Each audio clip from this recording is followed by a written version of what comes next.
The Iron Maid, Part 1.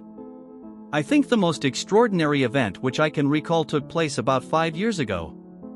I was then still feeling my way. I had declared for business, and attended regularly at my office, but I had not succeeded in establishing a really profitable connection, and consequently I had a good deal of leisure time on my hands.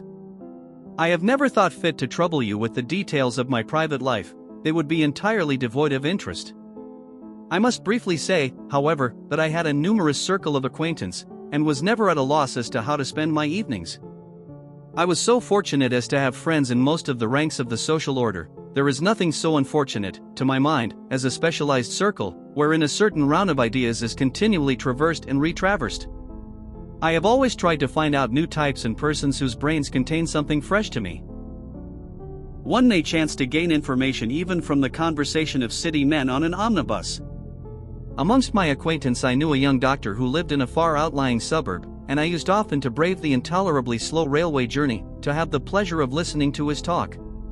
One night we conversed so eagerly together over our pipes and whiskey that the clock passed unnoticed, and when I glanced up I realized with a shock that I had just 5 minutes in which to catch the last train. I made a dash for my hat and stick, and jumped out of the house and down the steps, and tore at full speed up the street. It was no good, however. There was a shriek of the engine whistle, and I stood there at the station door and saw far on the long dark line of the embankment a red light shine and vanish, and a porter came down and shut the door with a bang. Like and follow for the next part.